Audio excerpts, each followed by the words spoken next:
16.11.2012 Punaportin Blues 2. Punasalamit Helsinki.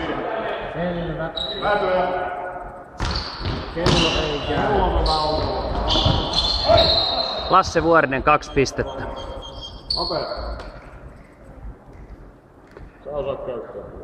Kello ei lähtenyt käyntiin. Hyväksytäänkö korja?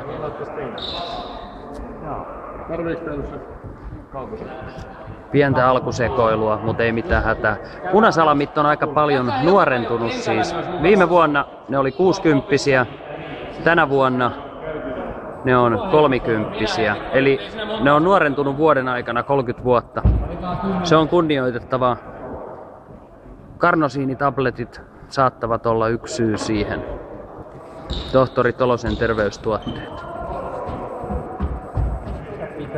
Mutta ei mitään. Laitetaan peli käyntiin ja Ari tossa hoitelee toimitsijatehtäviä yksin. Touko meni nimittäin pelikentälle. Ei siinä mitään. Katsotaan sit kun tää joskus alkaa, niin mä kuvaan lisää.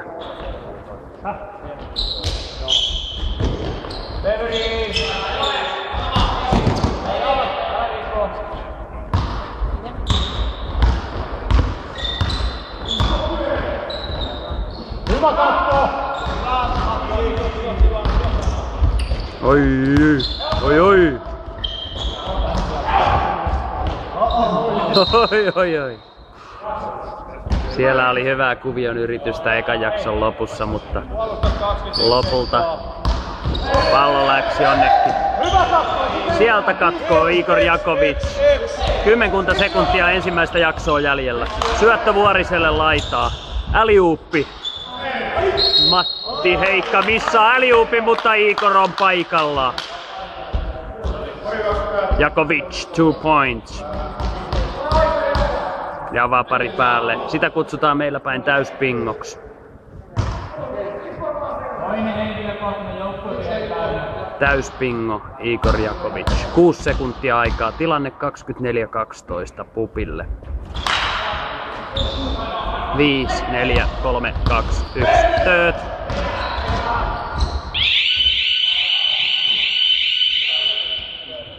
Joo. Eka jakso pelattu 24-12. Käydään pikku tauolla. Siinä Daddy Joutsimo kättelee äijät. Erittäin hyvän näköinen meininki. Se on jouluaatto. Jouluaatto on jo lähellä. Tuomari Pekka Saros pistää pallon peliin. Eletään toista jaksoa. Tilanne 40-17. Tästä tulee kaikkien aikojen murskajaismatsi.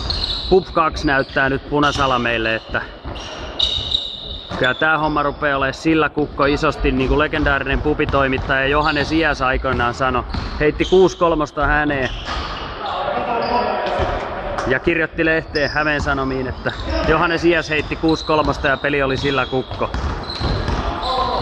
Kirjoittaja Johannes Iäs. Se on ehkä yksi huikeimpia pubimuistoja menneiltä vuosikymmeniltä. Tuossa kävi Touko äsken pistää 2-pisteisen häneen ja nyt sieltä yrittää Sami Savolainen samaa jo 3. kertaa peräkkäin. 2 edellistä meni, tää 3 ei mennyt. 25 pistettä eroa ja nyt on kyllä Salameilla todellinen hätä kädessä. 6 äijällä on liikenteessä. 1 vaihtoukko. Kun vastaavasti Pupilla on vaihtomiehiä. 1, 2. Toi Velmun näköinen epeli tossa Lasse Vuorinen. Menee muuten kentällä. Sami Savolainen pari hyvää koria. Lasse Vuorinen kentälle. Useita koreja. Otteluhahmot on ollut Vuorinen ja Postareffi. Isoja pisteitä ja isoja määriä. Several points. Plenty of points.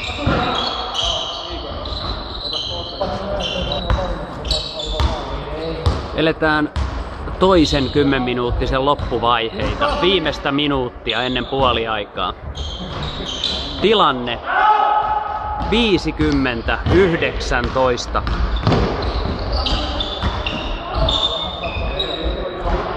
Igori yrittää 3, mutta se ei mene häneen. Sen sijaan Touko kuittaa sieltä jälleen kerran kakkosella. Pisteet on jakautunut Lassen, Japo ja Toukon 3 Pekkaan aika kivasti.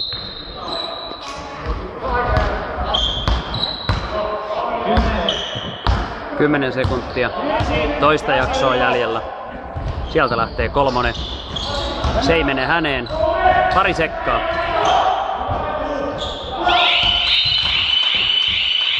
Ei tuu mitään pätevää sieltä enää. Mennään puoliajalle tilanteessa 54-21.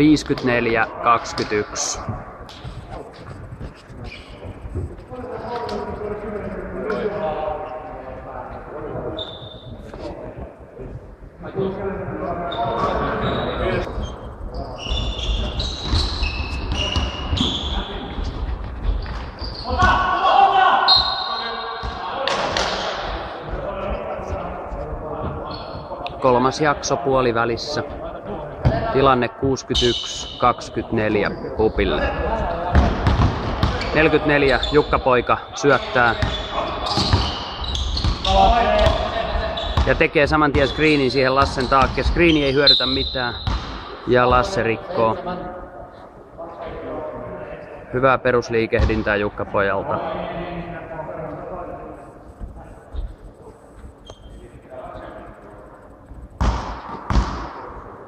Älä tyri nyt, älä lyö yli nyt.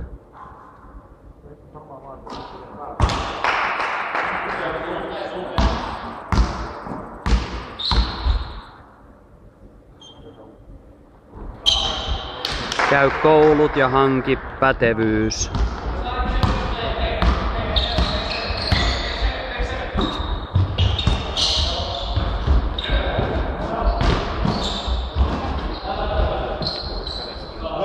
Sieltä Japo ja Lasse runnovat väkisin 2-pisteisen.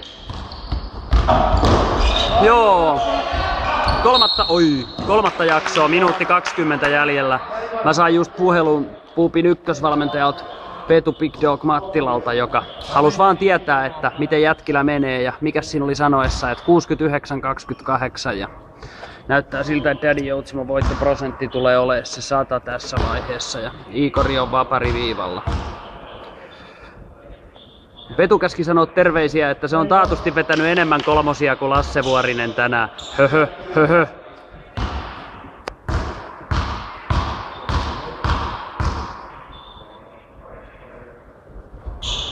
Igor Jakovic, todella hienoa suorittamista tänä iltana. 2 vaparia sisään ja hyvä meininki, positiivinen yleisilme.